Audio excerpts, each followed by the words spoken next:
Hi guys, this is Karen here, and today I'm going to be doing a presentation on the 7 things that attract a lady to a man. The points that I'm going to bring forth are what stood out in my research and through experience.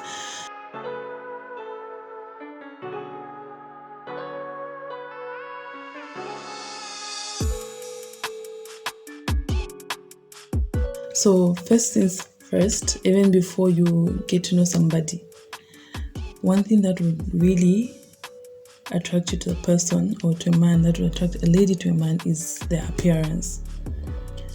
When you talk about appearance, the aspects that fall under this point are a man should look good, should smell good. So the way they present themselves, they should be smart, they should smell good. So it really is a turn on a lady's side to see that not only a man sees the aspect of hygiene and cleanliness on a lady's side, but a man who also smells good is really a great turn on a lady's side. And then the second point that I would bring forth is a man who loves God. A man who loves and fears God will be able to love you right. They'll be able to care for you and love you like the way you deserve.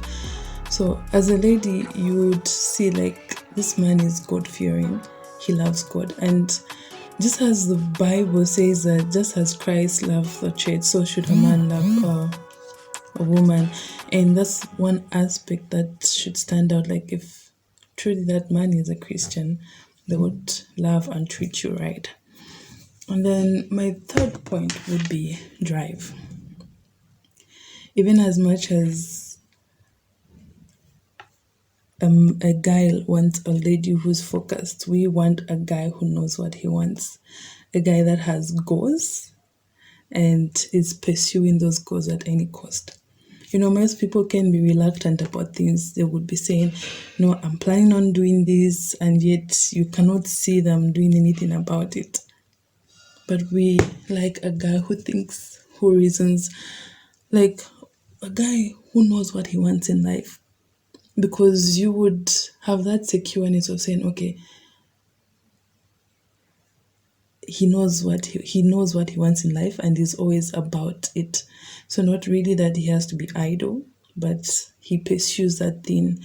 Not a man who is not reasoning. That drive, he's hardworking, he has goals set and he's doing anything and everything about it in order for those goals to be set, obviously with the right way and the right motives. That's why the aspect of him being a Christian is important as well.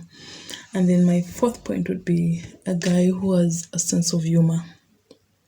When you talk about a sense of humor, it's an aspect that a person has towards like looking at the funny things of side and be able to appreciate that things can be funny.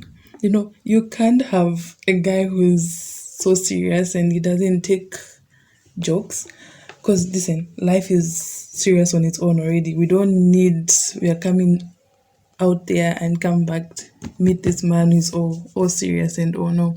But we love it when a man is light and is playful. It really is something that will spice up our lives, because we won't be able to pretend that everything is fine, but we'll be able to joke around and feel comfortable to be around them. So that's on the aspect of humor. And then my fifth point would be a man who has leadership abilities. It's not all about being proud. No. You don't have to be proud for you to show that you're a leader, no. But it's about your thoughts, how you reason, and how you come in when there are situations that you're going through. You need a man who will stand there for you and who will give you their opinions. Somebody who is confident, somebody who is courageous, because if you have somebody who is confident and courageous, trust me, you'll be able to trust that person will be able to lead you into doing something that is good. And The power and emotional intelligence is also important under the Leadership Act. It's leadership is how you are able to treat to lead others, to be able to reason in many situations and be able to resolve and find solutions to situations. So that really is a turn on as well, because you would know, like, okay, I can be able to depend on this person. He's going to be able to lead this friendship, this relationship in the right way, because he has those leadership abilities in himself. And also, he's able to make decisions that are both good for himself and for me as well. And then my sixth point would be the aspect of being gentle. Gentle, is he kind? Is he loving?